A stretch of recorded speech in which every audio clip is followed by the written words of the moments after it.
Alors, j'attache la plus grande importance à un concept, maintenant qui me paraît fondamental, le concept de centralité. Je suis pour une éthique de la centralité. La centralité, ça consiste à dire qu'il faut toujours un centre. Il faut toujours retrouver où est le centre, où est le pivot. Une société qui n'a pas de centre, d'ailleurs le mot centre a l'idée d'un sommet de pyramide. On peut poser les choses de l'autre main, mais je préfère le mot centre. Dans n'importe quelle structure, il y a un centre. Dans n'importe quel groupe, il y a un centre. Il y a des gens, il y a des pays qui deviennent centraux. Un empire, c'est une nation qui est devenue centrale par rapport aux autres nations. Un groupe, c'est un individu qui est devenu central par rapport aux autres membres du groupe. Exactement aux autres membres tout court, puisque c'est lui-même qui constitue le groupe, qui est le point de départ, qui est l'élément du groupe. On passe d'abord donc de l'individu au groupe, du groupe à la nation à l'empire. Quand une structure est puissante, elle va passer à la vitesse supérieure, au degré supérieur. Le problème de l'Europe actuellement, de l'Union européenne, c'est que finalement, on ne sait pas très bien quelle est la nation centrale. Est-ce la France? Est-ce l'Allemagne? Et il y a un débat sur la centralité.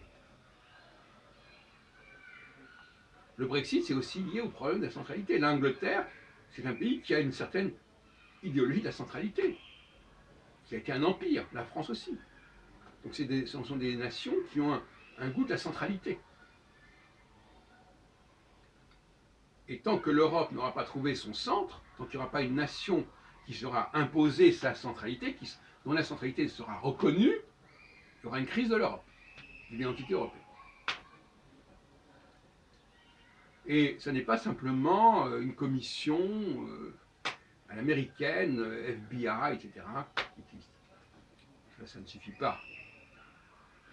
Quoi qu'on pourrait en discuter. En tout cas, il y a deux formes de centralité. Soit une structure fédérale, confédérale au sommet, qui articule et qui harmonise l'ensemble des facteurs et des composantes, soit éventuellement une de ces composantes qui devient centrale, comme dans le cas de l'Empire ottoman, comme dans l'Empire austro-hongrois et comme dans d'autres empires.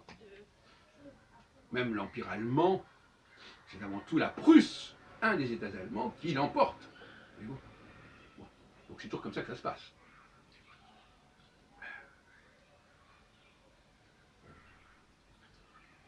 Donc nous avons progression du champ de conscience individuel, petit collectif, grand collectif. L'individuel, c'est l'anigantropie, et le grand collectif, c'est l'entropie. Entre les deux, il y a des états intermédiaires qui sont jupitériens. Et je rappelle encore une fois, pour la énième fois, que pour moi, Jupiter n'est pas de la dilatation, mais la rétraction, et que c'est Saturne qui est la dilatation. Et ça c'est une erreur majeure qu'il faut corriger.